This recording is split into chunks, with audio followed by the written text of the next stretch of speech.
Okay, so July 20th, 2020, I went into my freezer to make room, right, for those blueberries, and I took out a turkey, so I'm going to be canning another turkey in another 2 or 3 days from now.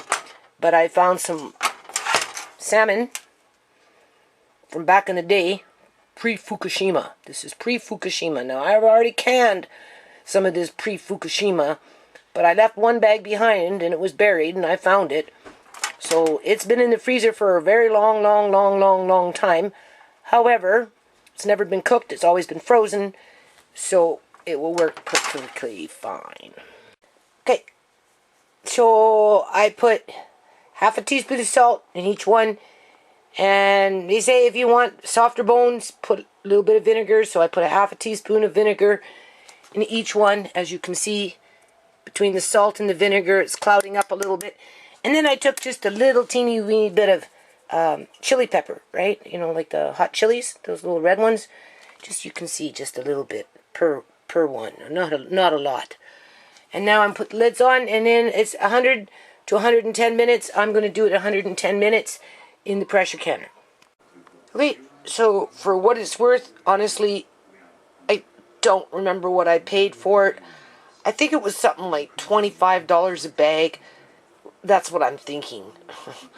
Right? Because it was a fairly big bag. Maybe it was 20 bucks. I don't know. We'll just round it off at 25. I got 14 jars. To buy salmon like this, smaller cans, it's like at least $3 a can. So, you know, I pretty much break even in terms of I didn't have to spend $45, 50 bucks for salmon. And it smells like fish, people. Okay, so as you can see, those yellow flowers are coming in. I love those flowers. Almost got that all gone. Alright. Now we're going to go buy some box of blueberries. Alright, Andre's been eating the blueberries out here.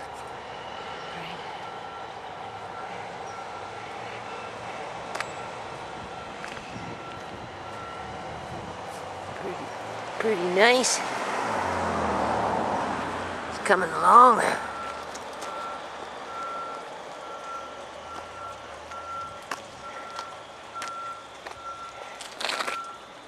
Alright.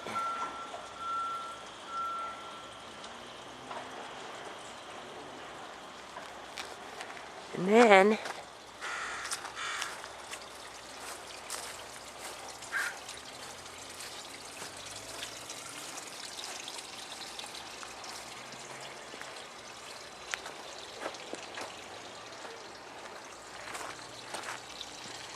you go right from here, you can start smelling these violets.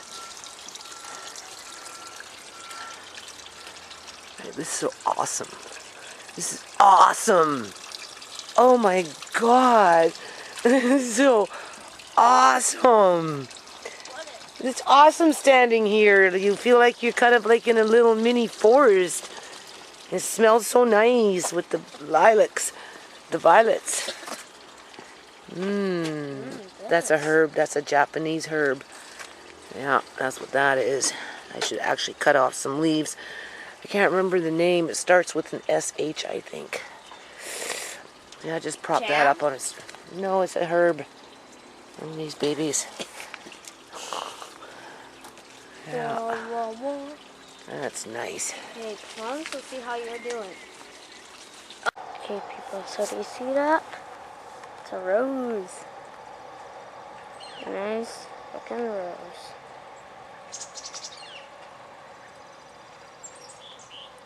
Pretty nice, right? That's it. Bye. Okay, so July 25th, went out shopping with Andre. $5.99 a pound for beef top sirloin. Alright. Grilling steak. Anyway, you can see what I've done. So that's $10.50, $9.50, $20, $29. Another 7 is what, $29, $36. and then another $11, $12, 36, so 36, $42, whatever it was. No, that's more than that. But anyway, 36 plus 12 is 48. And then I bought just some extra lean ground beef, not much cheaper than that.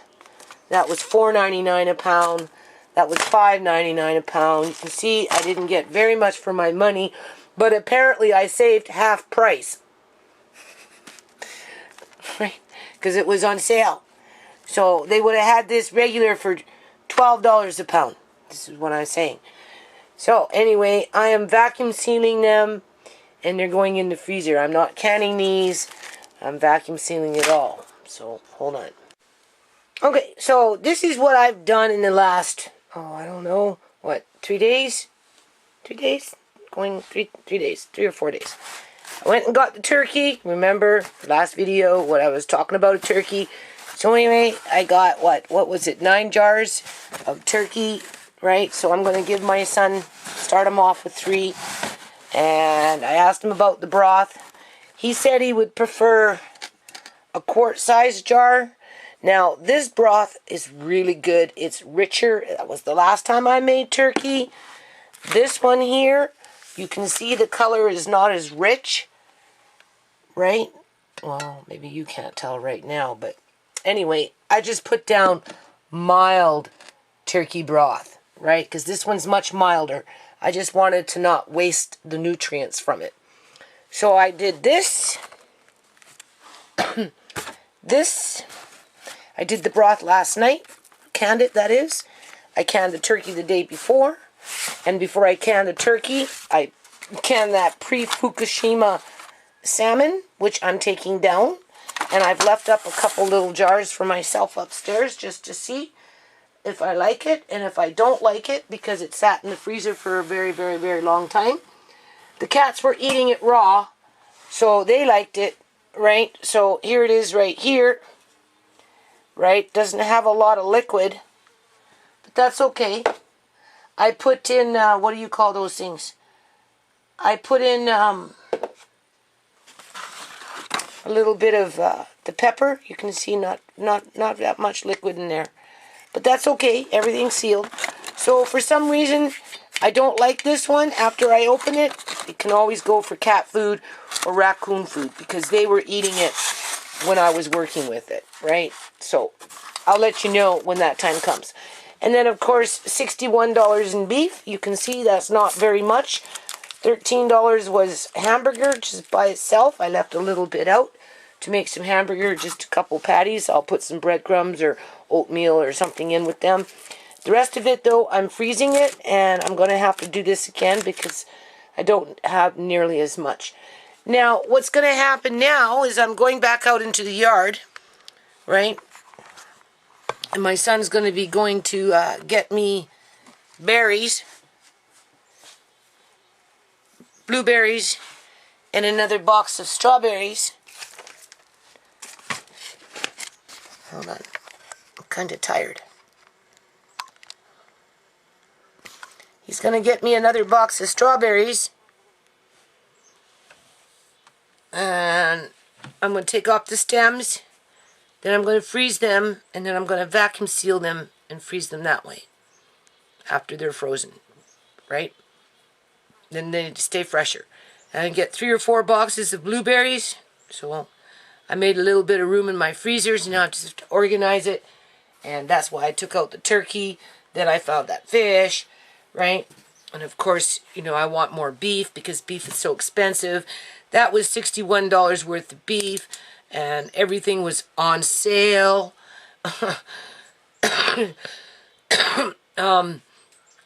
You know, for the last couple of videos, I've been putting up in regards to this subhuman crap that, you know, we're having to deal with in terms of an occult governments, more than one, because they act like a cult. They act like an occult, people.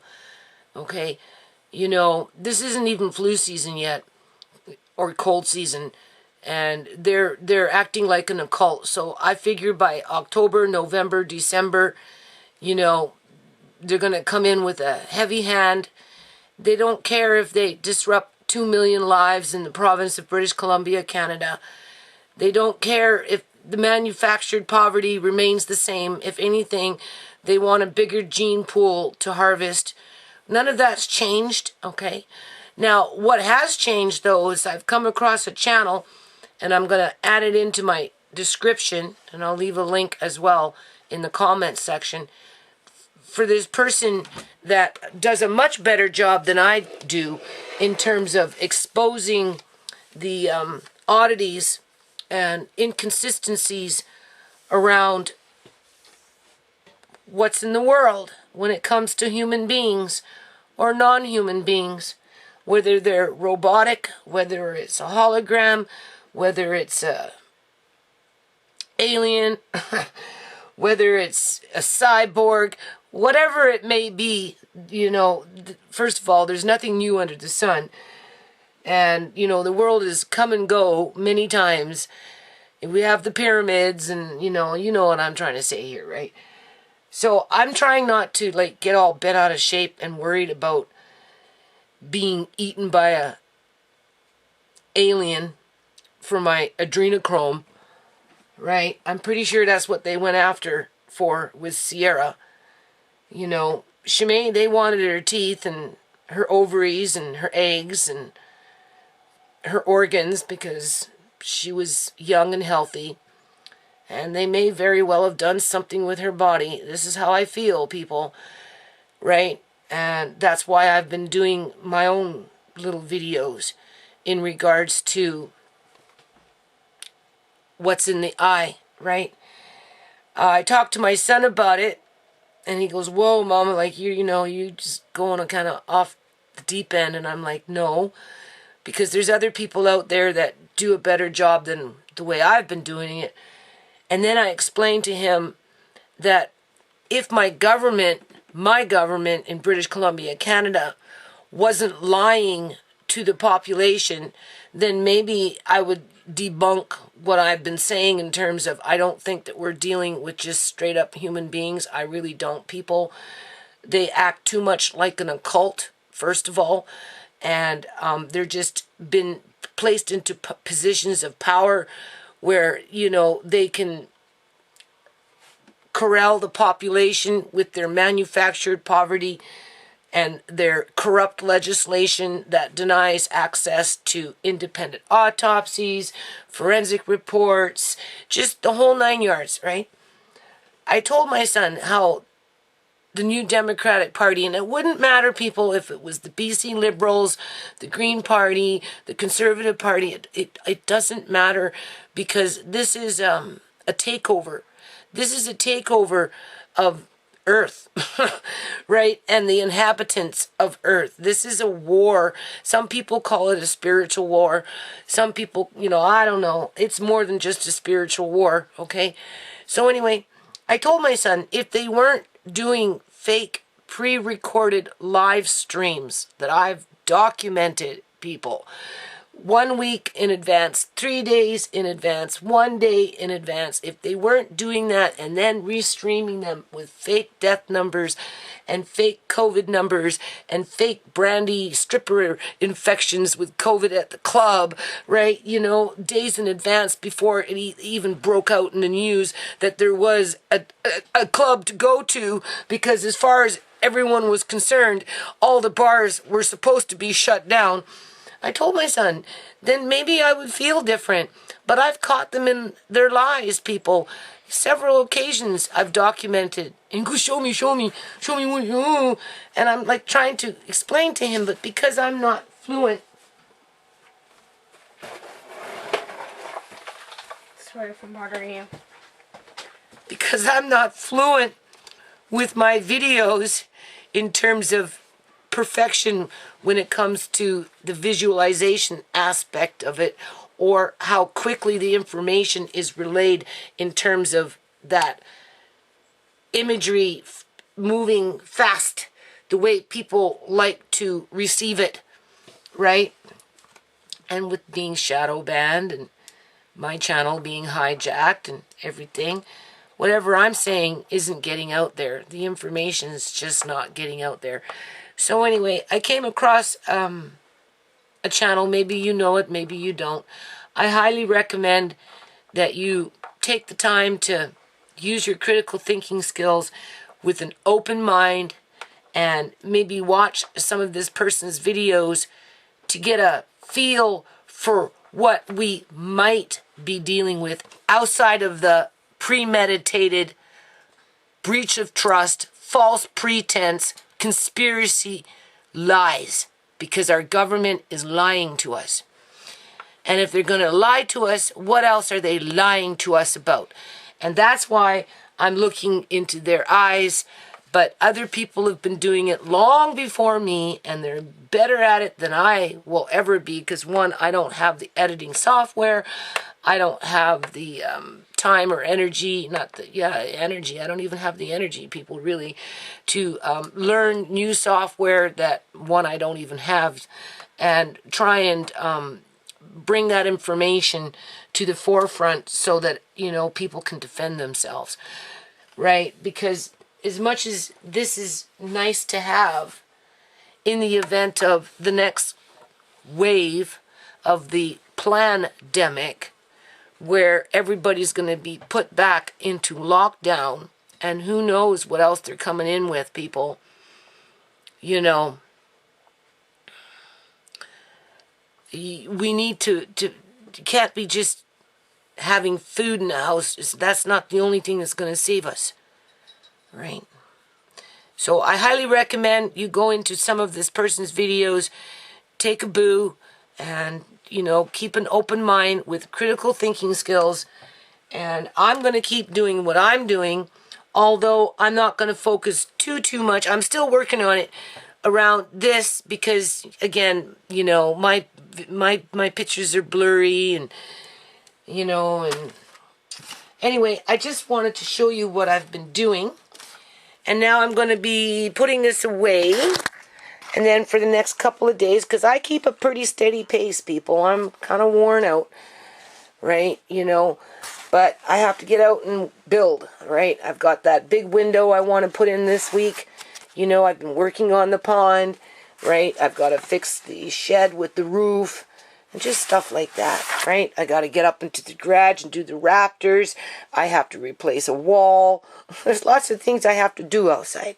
So on the question, Dr. Henry has been given direction and guidance on that, and I'll adhere to that until she changes her course. But for me, it's all about how big is the space I'm in and how many people are around me. And if it's not enough space, I'll put on my mask. If it is, I'm going without it. When I'm outdoors and when I'm indoors, that changes as well.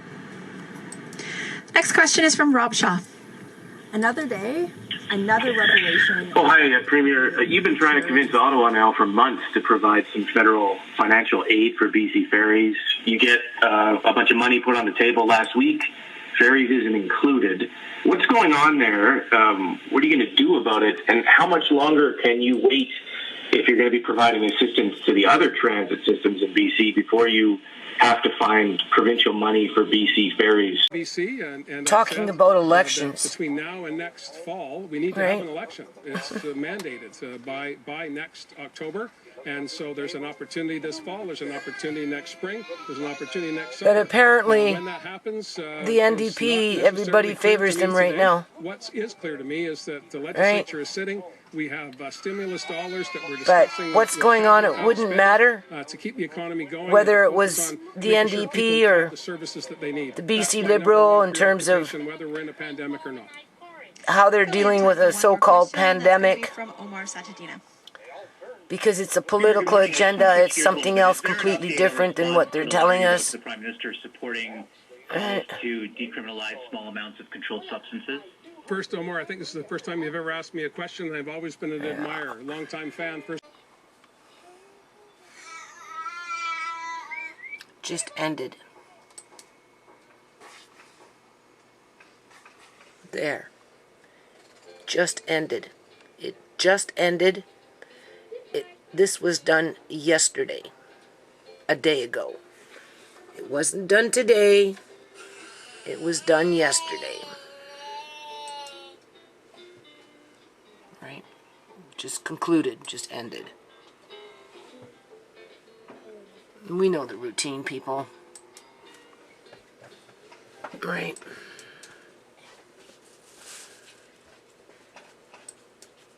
If you want to have the story read to you, press this button. If you want to play inside the story, press this button.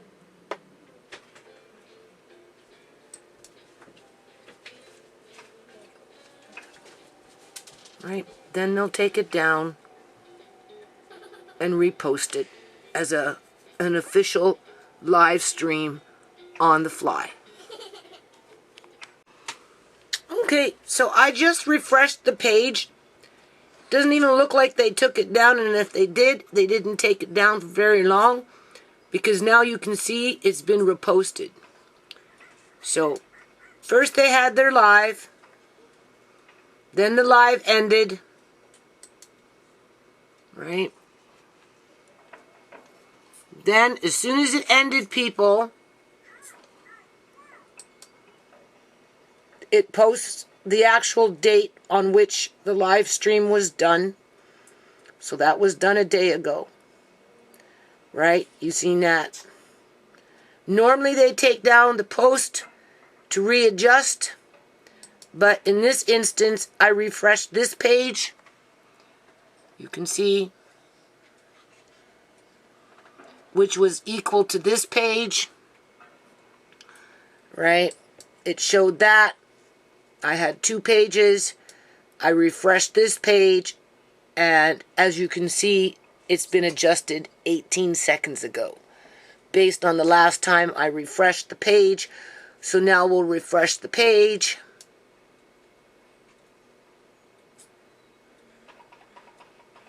Now it says 1 minute ago. So they did it again. Okay, so it's July 23rd, 2020. No matter what people say, right, you just keep doing, you just keep on doing. And as the Mayor of Markham, I'm pleased to welcome everyone here. I want to say thank you very much, Premier, for not only joining us here today, but your ongoing support. And as the Premier always says, I'm going to quote, lunch or dinner and spend their money in local stores, and you want to gouge them at $50 a shot and parking up in Barrie? You got to be kidding me. That's absolutely ridiculous. Next question. Your next question comes from Sean Jeffords with the Canadian Press. Please go ahead. Hi, Sean. Good afternoon, Premier. Wanted to ask you a couple of questions today about Windsor-Essex. We've learned this morning that the region has surpassed Toronto and Peel and become the highest region in terms of case counts, cases per 100,000 people, case rates in the province. The medical officer of health down there has expressed a lot of concern about that. This is very worrying. Is it time to consider mandatory testing for all agri-food workers, farm workers in that region? I know you've resisted it in the past. You've said it can't be done. Why can't it be done? And isn't it becoming increasingly clear that that is going to have to be part of the solution? Well, that's a different workers coming in here. I think there's another 3,000 coming in, but I'm not a constitutional expert, and I'm going to check with the legal team on this. And if that's the case, then we'll put an order forward that they should be tested. Follow-up? Premier, also on Windsor-Essex, you've been asked a number of times about the province possibly taking charge of the entire COVID response on farms in the region. You haven't answered very clearly. The request, as I understand it, is an official formal request, which is akin to a state of disaster being declared specifically in the region. And the political leaders in the region, as I understand it, feel like it's been ignored. Why is that the case, and why is the province not acting on this or not?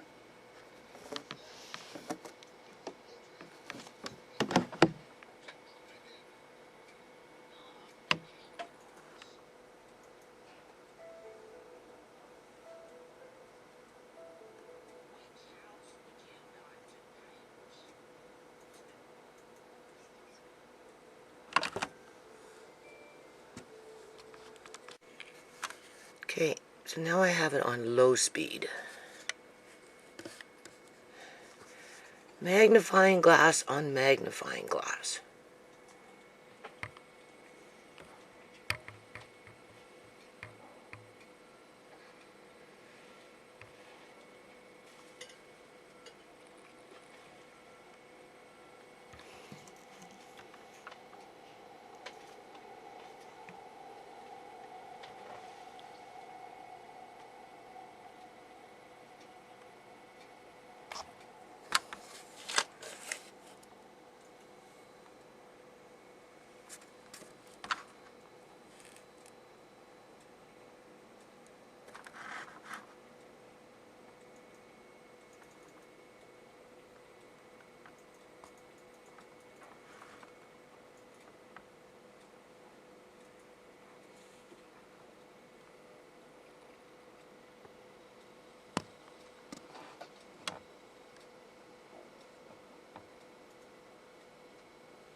Looks like the live is over.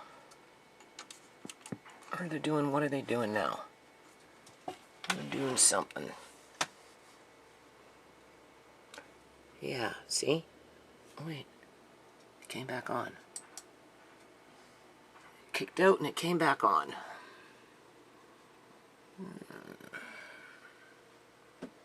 Let's see.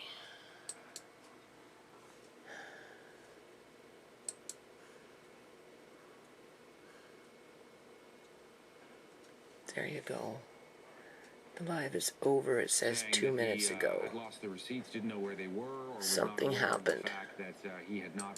It kicked out people when I was doing that. Wow.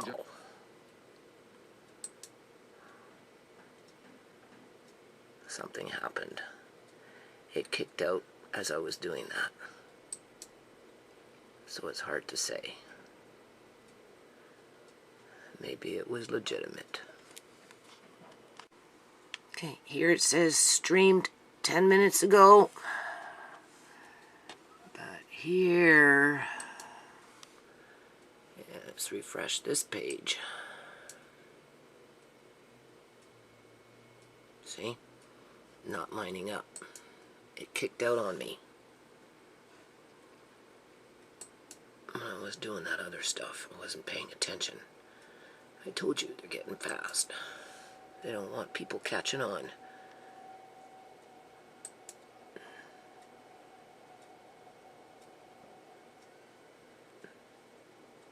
So obviously that's not lining up.